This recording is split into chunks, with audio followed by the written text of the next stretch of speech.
এই দোয়াটা যদি আপনারা পড়তে পারেন, ভবিষ্যতের যে কোনো শঙ্কা, আশঙ্কা, বিপদ আপদ, বালা মুসিবত, এই বিষয়গুলোর ব্যাপারে আল্লাহর পক্ষ থেকে একটা সাকিনা এবং সুকুন হৃদয় নাজিল হবে ইনশাআল্লাহ। একবার আমার মনে আছে যে একটা জটিল মাসালা নিয়ে আমরা আমাদের মোহতারাম খতিব সাহেব, বাইতুল মুকাররমের বর্তমান খতিব সাহেব, তার দ্বারস্থ হয়েছিলাম।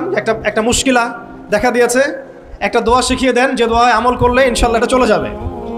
তা আমাকে তিনি পার্সোনালি বলেছিলেন যে এই দোয়াটা যেটা আমি এখন শিখিয়ে দিচ্ছি আপনাকে, এই দোয়াটা জিবরাইল আলাইহিস সালাম রাসূলুল্লাহ সাল্লাল্লাহু আলাইহি ওয়াসাল্লামকে শিখিয়ে দিয়েছিলেন, এবং রাসূলুল্লাহ সাল্লাল্লাহু আলাইহি ওয়াসাল্লাম এই দোয়াটা খালিদ বিন ওয়ালিদ রাদিয়াল্লাহু আনহুকে শিখিয়ে দিয়েছিলেন।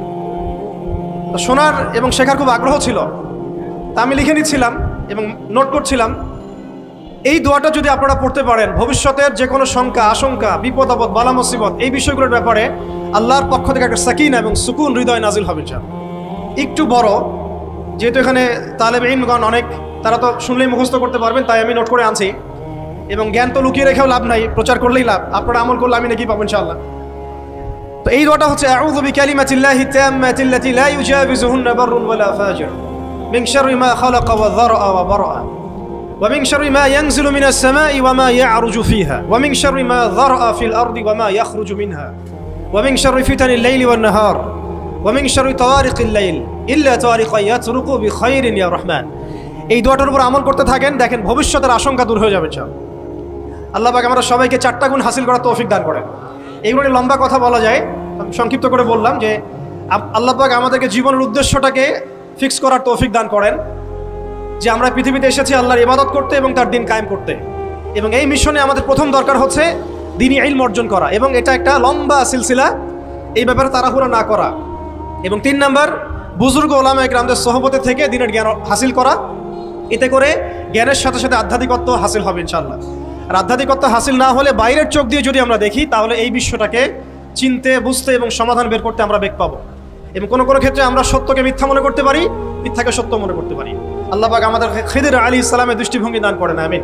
আর 4 নাম্বার, প্রত্যেক তালেবে ইলমের এবং যারা আল্লাহর পথের সেনানী হতে চান বা হতে চাই, আমরা মুজাহিদ হতে চাই, মুবাল্লিগ হতে চাই, মুহাদ্দিস হতে চাই, বা দ্বীনের পথে আমরা শহীদ হতে চাই, এই তামান্না যাদের আছে তাদেরকে 4টা গুণ হাসিল করতেই হবে। আল্লাহ পাক তৌফিক দান করেন।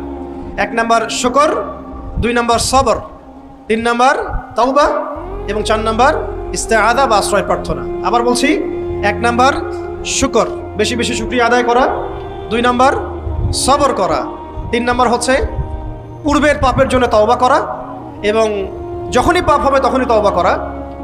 ওলামায়ে কেরামগণ বলেন যে সকাল সন্ধ্যায় সাইয়্যিদুল ইস্তিগফার কখনো না ছাড়া, সকাল সন্ধ্যা সাইয়্যিদুল ইস্তিগফার কোনো অবস্থায় যেন না ছাড়া। এটা নিশ্চয়ই আপনাদের মুখস্থ আছে। আল্লাহুম্মা আনতা রাব্বি লা ইলাহা ইল্লা আনতা খালাকতানি আনা আবদুক ওয়া আনা আলা আহদিকা ওয়া ওয়া'দিক মাসতাতা'তু আউযু বিকা মিন শাররি মা সানা'তু আবু'ু লাকা বিনি'মাতিকা আলাইয়া ওয়া আবু'ু বিযানবি ফাগফির লি ফাইন্নাহু লা ইয়াগফিরু যুনুবা ইল্লা আনতা। এই দোয়াটা কখনো না ছাড়া। এবং যখন পূর্বের কোনো পাপের কথা মনে হয় যে এতদিন আগে আমার একটা পাপ হয়ে গিয়েছিল, মনটা একটু খারাপ হতে পারে, চোখে পানি আসতে পারে, ইমিডিয়েটলি পড়তে বলা হচ্ছে আস্তাগফিরুল্লাহ ওয়া আতুবু ইলাইহি, আস্তাগফিরুল্লাহ ওয়া আতুবু ইলাইহি। আল্লাহ পাক সবাইকে খাস তওবা করার তৌফিক দান করেন। এবং 4 নাম্বার হচ্ছে আমাদের জন্য জরুরি, সেটা হলো ইস্তেআযা বা আল্লাহ পাকের কাছে আশ্রয় প্রার্থনা করা। আল্লাহ রাব্বুল আলামিন আমাদের সবাইকে তার কাছে আশ্রয় প্রার্থনা করার তৌফিক নসিব করেন, আমিন। তো 4টা বিষয় বলেছি আমি। 5 নাম্বারটা হচ্ছে যে চলমান যে ফিতনাগুলো আছে আমাদের সামনে, এই ফিতনাগুলোকে কাগজে কলমে আইডেন্টিফাই করা। আমি সহজ করে দিই আপনাদের জন্য। আমাদের সামনে ফিতনাগুলো কয়েকটা ক্ষেত্রে বিভক্ত। একটা হচ্ছে ব্যক্তিগত ক্ষেত্রে ফিতনা, একটা হলো আমাদের শিক্ষা ক্ষেত্রের ফিতনা, একটা হলো আমাদের অর্থনৈতিক ক্ষেত্রের ফিতনা, একটা হলো সাংস্কৃতিক ক্ষেত্রের ফিতনা, একটা পারিবারিক ক্ষেত্রে এবং একটা রাষ্ট্রীয় ক্ষেত্রে, এবং এর চেয়ে বড় পরিসর আছে বৈশ্বিক ক্ষেত্রে কিছু ফিতনা। এই ফিতনাগুলোকে আমাদেরকে কাগজে কলমে এবং আল্লাহর নূর দিয়ে, কোরআন সুন্নাহর চোখ দিয়ে আইডেন্টিফাই করতে হবে এবং সেগুলোকে সমাধানের পথ খুঁজে বের করতে হবে। আল্লাহ পাক আমাদের সবাইকে তৌফিক দান করেন, আমিন। 6 নাম্বার হচ্ছে যে আমাদের যে গন্তব্য যে আমরা চাই আল্লাহর জমিনে দিন কায়েম হোক, এই গন্তব্যে ইস্তেকামা ধরে রাখা বা ধারাবাহিকতা বজায় রাখা। এমন যেন না হয় যে আমাদের কিছুদিনের কাজ খুব গতিসম্পন্ন হচ্ছে এবং বাকি কাজ মন্থর হচ্ছে, এমনটা যেন না হয়। সিরাতের সুন্নতে নবী সাল্লাল্লাহু আলাইহি ওয়াসাল্লাম যেভাবে দীর্ঘ 23 বছর তার দাওয়াত এবং জিহাদের মিশন চালিয়েছেন, এইভাবে আমরা যেন আমাদের এই গন্তব্যটাকে হাসিল করতে পারি এবং সবর বজায় রাখি, ইস্তেকামা ধরে রাখি, আধ্যাত্মিকতা ধরে রাখি এবং যা জানি তার উপর আমল করার চেষ্টা করি, সুন্নাহ ভিত্তিক জীবনযাপন করার চেষ্টা করি। আল্লাহ পাক সবাইকে তৌফিক দান করেন, আমিন। 7 নম্বর দরকার হচ্ছে আমাদের হালাল রিজিক। যদি রিজিকটা আমাদের হালাল না হয়, তাহলে এই যে এত বড় বড় কথা বলছি বা এত বড় স্বপ্ন দেখছি, এগুলো কিন্তু ভাই আসলে বাস্তবায়ন করা খুব কঠিন হবে, কোনো কোনো ক্ষেত্রে হয়তো সম্ভবও হবে না। ইন্নাল্লাহা তাইয়্যিব লা ইয়াকবালু ইল্লা তাইয়্যিব, আল্লাহ পাক পবিত্র, তিনি পবিত্র ছাড়া কিছু কবুল করেন না। আর এখন রিজিকের মধ্যে যত ফিতনা, সুদের ফিতনা আছে, ঘুষের ফিতনা, দুর্নীতির ফিতনা, কাগজের টাকার হারামের কিছু ফিতনা চলে আসছে এর ভিতরেও, ক্রিপ্টোকারেন্সির ফিতনা আসতেছে সামনে। এছাড়া আছে আমাদের মার্কেটের সিন্ডিকেট, পণ্য মজুত করা, বাপে কম দেয়া, মানে হারাম খাওয়ার যতগুলো অপশন আছে, আমার মনে হয় এই জামানায়, এই যুগে এটা সবচেয়ে বেশি উন্মুক্ত আমাদের সামনে। তো হারাম খাওয়া সহজ, হালালে চলা একটু কঠিন, তবে হালাল খাওয়াটা অসম্ভব নয়। আল্লাহ পাক সূরা তালাকের মধ্যে বলেছেন, ওয়া মান ইয়াত্তাকিল্লাহা ইয়াজআল লাহু মাখরাজা, যে ব্যক্তি আল্লাহকে ভয় করে আল্লাহ পাক তার জন্য রাস্তা বের করে দেন। ওয়া ইয়ারযুকহু মিন হাইসু লা ইয়াহতাসিব, এবং এমন উৎস থেকে আল্লাহ পাক তাকে রিজিক দেন যা সে কখনো কল্পনাও করে নাই। আল্লাহ পাক আমাদের সবাইকে হালাল খাবার তৌফিক দান করেন, আমিন। 8 নম্বর এবং 9 নম্বর একসাথে বলে শেষ করছি, সেটা হলো আমাদের প্রত্যেককে কমপক্ষে পার্ট টাইম দাওয়াতের কাজ করতে হবে। দাওয়াত এবং তাবলীগের কাজটা এটা এখন আমভাবে সকলের উপর বর্তিয়ে গিয়েছে। এটা ব্যাপারটা এমন নয় যে ওলামায়ে কেরামগণ দাওয়াতের কথা বলবেন, তাবলীগের কথা বলবেন, আমাদের উপর কোনো জিম্মেদারি নাই, ব্যাপারটা কিন্তু এমন নয়। আমাদের প্রত্যেককে সৎ কাজে আদেশ করতে হবে, অসৎ কাজে নিষেধ করতে হবে। এবং আপনারা তো সবাই জানেন, হুযায়ফা রাদিয়াল্লাহু আনহু থেকে যে হাদিসটা বর্ণিত হয়েছে, সহিহ মুসলিম শরীফে এসেছে, যে যদি আমরা সৎ কাজে আদেশ না করি, অসৎ কাজে নিষেধ না করি, তাহলে আল্লাহর পক্ষ থেকে বিপদ আপদ, বালা মুসিবত, গজব আসবে।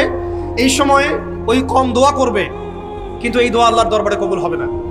আল্লাহ রাব্বুল আলামিন আমাদের সবাইকে সৎ কাজে আদেশ করার তৌফিক দান করেন, অসৎ কাজে নিষেধ করার তৌফিক দান করেন, হালাল খাওয়ার তৌফিক দান করেন, এবং দাওয়াত ও তাবলীগের সবাইকে এই মেহনতে যুক্ত থাকার তৌফিক দান করেন। আর সর্বশেষ যে কথাটা বলতে চাই সেটা হলো, এই দিন কায়েমের যে স্বপ্ন, এই স্বপ্নে আমাদের সবার দাওয়াতের সাথে জিহাদের তামান্না থাকতে হবে, শাহাদাতের মৌতের তামান্না থাকতে হবে। আমি আবারও রিপিট করছি, এই মিশনে আমাদের সবাইকে দাওয়াত এবং তাবলীগের সাথে জিহাদের তামান্না এবং শাহাদাতের তামান্না থাকতে হবে। হাদিসে স্পষ্ট এসেছে, যে ব্যক্তি জিহাদ করে না বা জিহাদের আকাঙ্ক্ষাও করে না, যে ব্যক্তি জিহাদ করে না এবং জিহাদের আকাঙ্ক্ষাও কখনো করে না, সে ব্যক্তি যেন মুনাফিকের মৃত্যুর একটা শাখার উপর মৃত্যুবরণ করলো। আল্লাহ পাক আমাদের সবাইকে নেফাকি থেকে হেফাজত করেন, আমিন।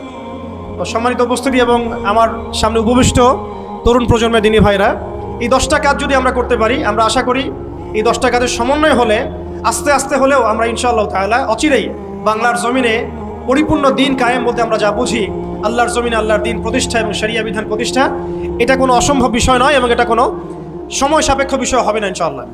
আল্লাহ পাক আমাদের সবাইকে 10টা কাজ করার তৌফিক দান করেন।